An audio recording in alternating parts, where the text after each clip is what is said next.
Hi, everyone. Welcome to SCV Means Business, the podcast of the Santa Clarita Valley Economic Development Corporation, and we talk to the leaders of companies making a difference in their community. I'm Holly Schroeder, President and CEO of the EDC, and with me today is my guest, Justin Campbell, who is the owner of Firefly Fabrications. Thanks for joining me today, Justin. How you doing? Thank you, Holly. I'm great. How are you? Great. So we're going to talk today about Firefly, and I'm really excited about it because as somebody who has used what the ultimate product is, but something I think most people probably don't think about behind the scenes, we're going to talk a little bit about food trucks. So tell us a little bit about Firefly Fabrications and what you guys do. Absolutely. It's funny that you say that. You know, people often do approach us. They're like, oh, wow, I've been eating at food trucks for years, but I never really considered that those things have to be built somewhere. And there's not a whole lot of food truck builders out there, but we are one of the few. So we specialize in building food trucks, trailers, and carts, pretty much anything revolving the mobile food industry. But we also handle a lot of marketing, experiential marketing, and point of sale systems as well. So we like to think of it as anything that's on wheels is something we can handle. Okay. So, well, tell me how'd you get into this? I mean, as we said, there's not a lot of businesses doing what you do. So, how did you end up in this industry? Well, it really happened in a roundabout way. My personal story is that as a young man, I worked in construction and I worked with my hands a lot. I eventually found myself into culinary school, which led to a really exciting career where I worked in some top restaurants throughout the country, had a ton of fun making delicious food, and I really wanted to kind of share my own passion for food with as much people as possible. So one thing led to another. I started with a hot dog cart in Tampa, Florida, which is where I'm from. I was serving hot dogs throughout the streets of Tampa as a young man. It was a lot of fun. I made decent money as a young person, but I wanted to upgrade and get into a food truck. And Southern California is really the mecca for food trucks. You know, the entire scene really started here in Southern California not long ago. And so I moved out to California. I got myself a food truck. Things were going very well. But I realized that the food truck that I had, I purchased it from a local builder, and it was well made. But one of the issues that I was facing was things would break often. And I had to do a lot of repairs. Having that construction background gave me a little bit of an advantage over some of my competitors, so I could do those repairs. But after making friends with a lot of other food truck food truck owners, I realized that they were facing these same challenges too. So I started doing overnight repairs because food trucks need to stay in operation during the daytime, and I was able to charge a premium to do these overnight repairs. And after doing this for maybe a year or so, I realized that most of the food trucks that are in SoCal suffer from the same problems. And there seemed to be a really large disconnect between how food trucks are being built, how they're being repaired, and how the end user is actually using them. So I started making more money doing repairs than I was selling food. I sold my food truck and started Firefly Fabrication strictly as a repair business. Actually, I didn't have any ambitions at the time to build food trucks, but the demand for a quality built food truck was so overwhelming, it almost pushed me into what we are now, in spite of myself. So you talked about the disconnect between, how they're being built and repaired and used. What is that disconnect, and how does what Firefly does, address that? It's a great question. One of the things that's most important for us when we're engineering the trucks is what's called repairability. Because the reality is that it doesn't matter if you spend $10,000 or $1 million on a food truck, everything on that truck will break one day.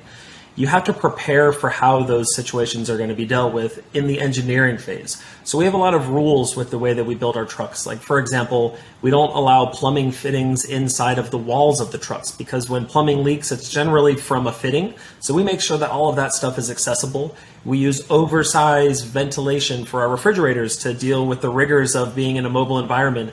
And we really try and make sure that every part that we use is locally sourced, and that it comes from places like Amazon Prime or Home Depot. We use simple techniques. We're not trying to reinvent the wheel. We just use straightforward processes, things that are mechanical, physical, simple to understand. The point is that our trucks are being used all over the nation, and our customers should not rely on us to have to fix them. They should be able to source a local handyman or electrician or plumber and be able to carry out those repairs and get back in operation as soon as possible. Oh, that's really cool. So you've just really addressed from the get-go how you're going to fix it, because you've got something running around on the streets. It's going to get some wear and tear, not to mention, of course, the cooking, but just, the fact that it's mobile has got to add, what kind of additional stresses does that add on the culinary process, Quite a few, yeah. And surely running a food truck is very difficult. Many of our customers are first-time entrepreneurs, and they're very hungry for the work and to be tried and tested. And there's no doubt that a food truck definitely does test their ability to start a business. It's trying. And we think that the maintenance of the truck should not be something that a first-time entrepreneur has to worry about. So, tell me about who the customers are that are buying your trucks. And is it usually somebody buying one truck, or the people that buy multiple trucks? And how do people get into food trucks, and how else and I think also you mentioned you do some marketing and stuff. So what else do you do to support them once they buy the truck? Well, we basically have our customer base divided up into 3 segments. The first one is entrepreneurs. So oftentimes these people have come from a background that is totally unrelated to food. Maybe they were a lawyer or in construction or something like that. They've realized that they are not happy with their career, and maybe they have grandma's chili recipe and they just really have a strong need to share that with the world. Those are our most passionate customers. They're the ones who are, it's really exciting to see them flourish. The second set of customers is existing businesses. So these are people that maybe they have a restaurant, or they have some type of clothing brand that they want to help push, and a mobile platform can help bring that to other people. And the last customer is big business. So a lot of people don't realize, but huge businesses like McDonald's and Carl's Jr.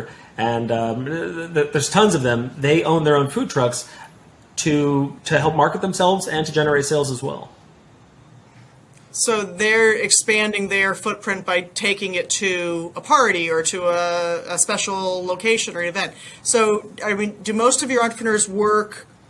Just tell me a little bit about the industry, because, again, I've used them, been a patron, but never really thought about the industry. So Sure. Are people all working independently? The food trucks, obviously, sometimes they team up and go to an event or, at a park or something. So what's that like? What happens on the inside there? Absolutely. So where it starts is with actually something called a commissary. And most people don't realize that food trucks have a designated place where they go to sleep at night. In most counties in the country, but specifically Southern California counties, you're not allowed to park your food truck at your house or in some parking lot or a storage unit. It actually has to go to a location designated by the county. And it has certain facilities like trash service, water service, a place where you can plug in. But at these places, some of them are enormous. Some of these locations have 2, 3, I think the largest one here has almost 400 food trucks. And there is definitely a sense of camaraderie, but also competition. So you might find at the end of the day, when you bring your food truck back to the commissary, you'll swap tales with other food truckers. You'll say things like, I did X amount of dollars in sales, and they'll tell you, I did more than that. And it's a little bit of a competitive nature, but also food truckers tend to look out for each other. It can be a tight-knit community. There's a lot of online spaces, forums, committees for food trucks to join where they can talk to each other, learn about different events that are coming up, and they do help each other as well. Because the restaurant is on wheels, it's prone to breaking down. And when you're a food trucker, you tend to have food trucker friends.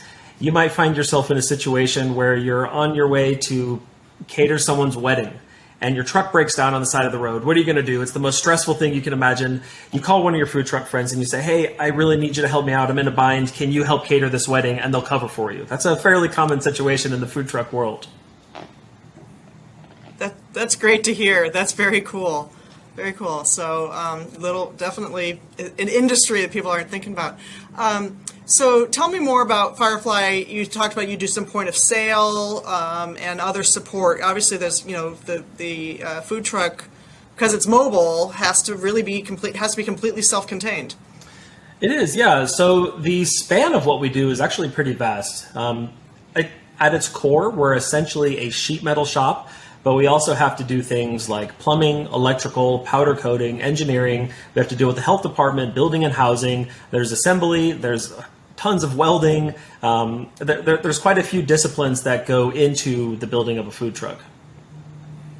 And so, what kind of employees are you looking for? And I mean, there's no certificate for I'm going to be a food truck builder, at least not yet, right? No, and in fact, that's one of the challenges that we face in hiring is that to date, we have not seen a resume that says expert food truck builder. So it's very difficult to hire these qualified people. So what we tend to look for instead is skills. I'm more apt to hire someone that I see as a motivated worker and invest the time and money into training them to do the things that we need them to do here.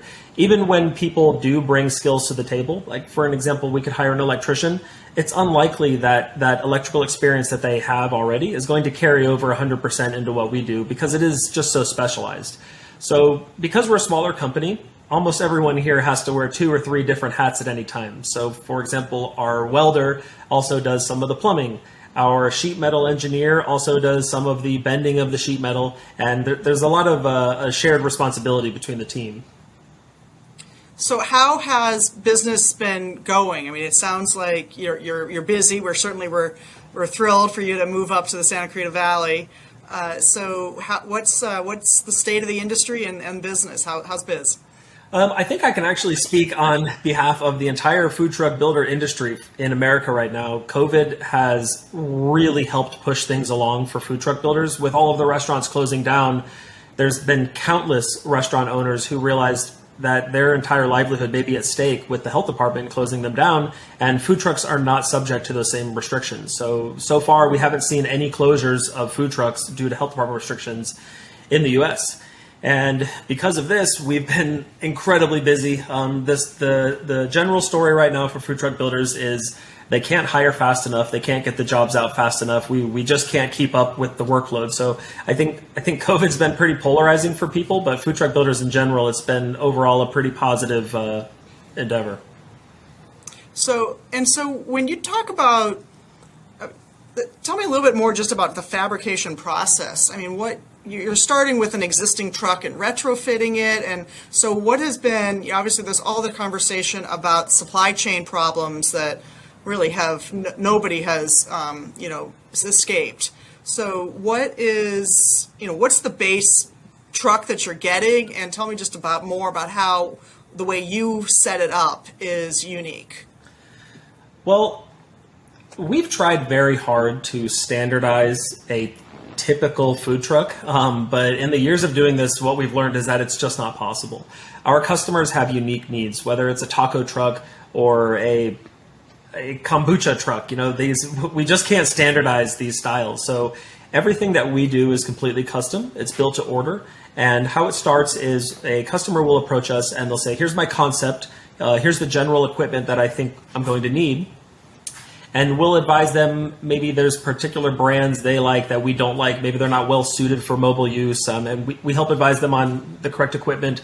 And then we generate several layout options for them, keeping in mind things like weight distribution, general flow of the kitchen, costs, of course, and whether or not the health department will approve it, which is a big one.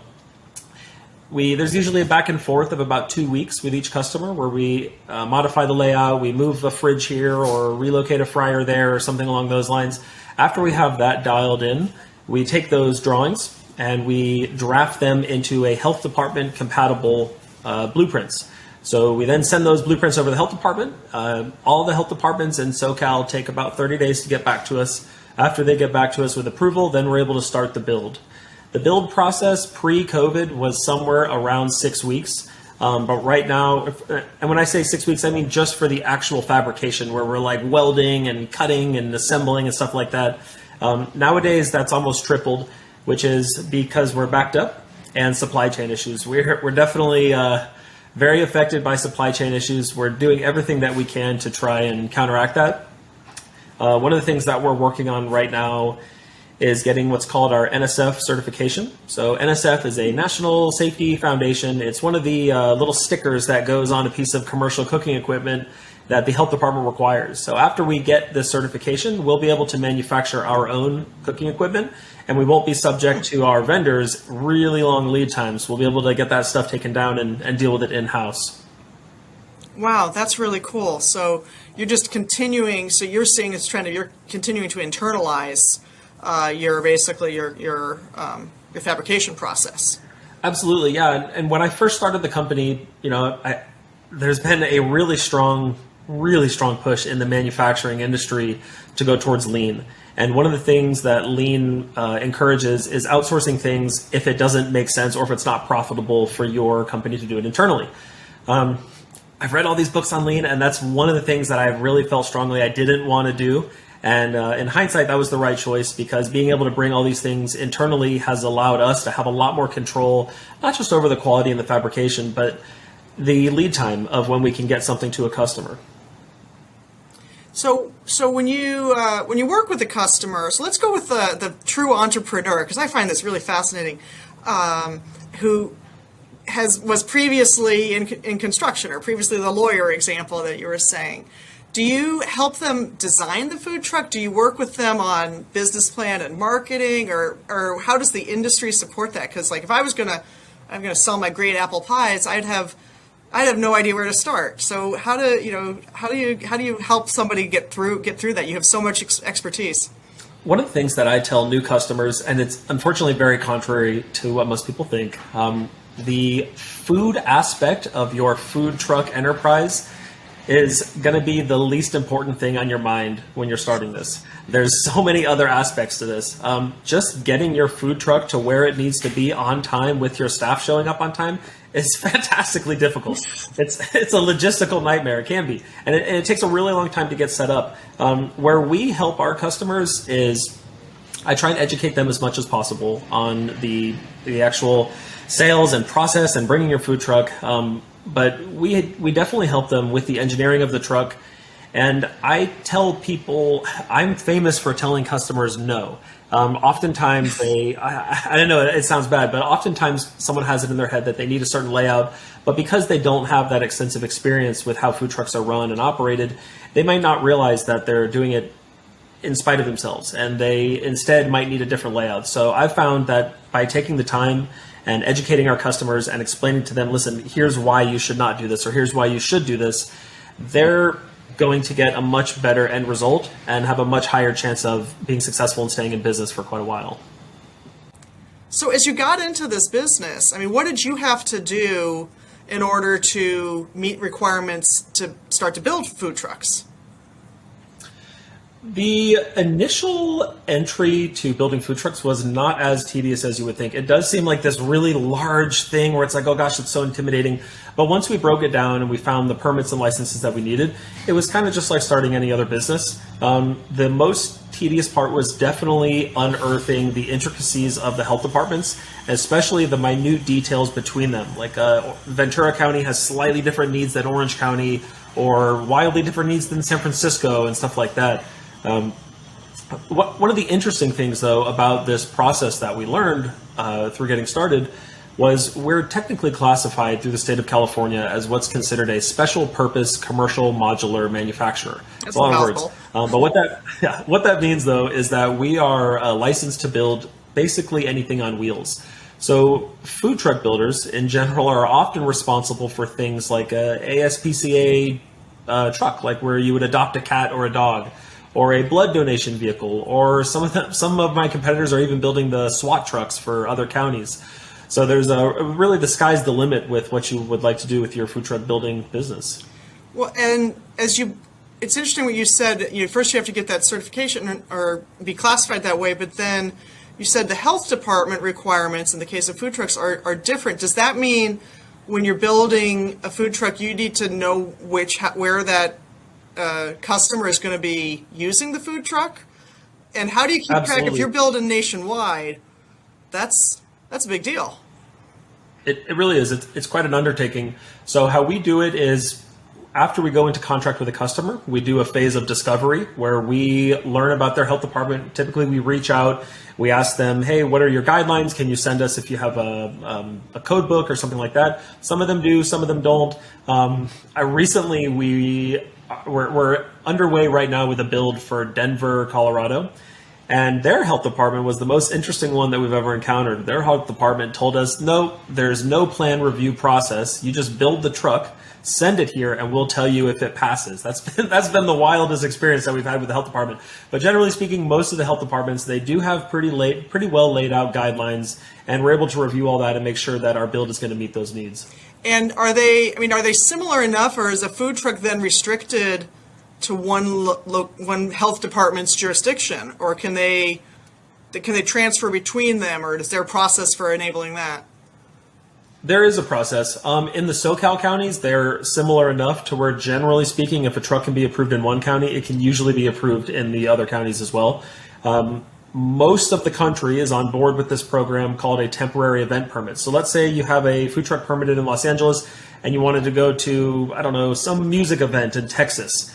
You'd be able to drive your truck there with your valid Los Angeles permit and apply for a temporary event permit. And that county's not going to do an inspection of your truck. They're just going to take Los Angeles' word for it that you're a healthy and safe truck, and you'll get the 3 or 5 or 6 day permit depending on how that city or state's structured. Fantastic. What's the range of types of food and that can go in there? I mean, obviously, the food has to be able to be prepared pretty quickly, or you're going to have a line down the street for your food truck, which might look good, but might not make your customers very happy if they have to wait in line a super long time. So how does somebody, I mean, what can you do? I mean, what's the most you could do, the fanciest or most complex thing you could actually pull off in a food truck? The sky's the limit. I think we're working right now on a truck that has an oven that has a computer built in. It's programmed. You can put these thermometer probes inside of a Peking duck, and there's molecular gastronomy. I mean, anything that you can do in a Michelin star restaurant, you can do in a food truck, really. We have trucks that are doing street food like tacos and corn dogs. And we have trucks that are doing $35 entrees, and it's a 45-minute wait to get to the truck, and they're all just as busy as each other. Wow, that's it. Just sort of mind-blowing on what's possible. So you guys did move up to Santa Clarita a year or so ago. Tell me a little bit about how that experience has been, and you guys. I mean, obviously, your business is booming, so that's pretty exciting. Actually, the move. Whenever you move a business, it's pretty trying. Our move went fairly well, better than expected, I think. And choosing Santa Clarita or Agua Dulce specifically was kind of a strategic move because we've had such a hard time finding talent to work here. We felt that this was a really good middle ground between two valleys, the Antelope Valley, Palmdale, and stuff like that. And then, the valley below us. And that has actually proved true. So we have people driving from all directions, and we're kind of nestled right in the middle. And there has been some other advantages moving to Santa Clarita. We had some vendors that were here. They're a little closer now, so we're getting some shipping that's done a little faster. And I believe we've had some, I think there was 1 or 2 licenses that we didn't need in the exact area that we're in now that we did before. They were pretty expensive. So that was a nice plus as well. Well, Justin, it has been a pleasure talking to you, and very excited and look forward to eating at food trucks soon and wondering whether or not you made them. So it's been a pleasure to talk to you today. And thanks, everybody, for listening. And please subscribe to our podcast, SCB Means Business, and we will see you next time. Thank you very much. Thank you.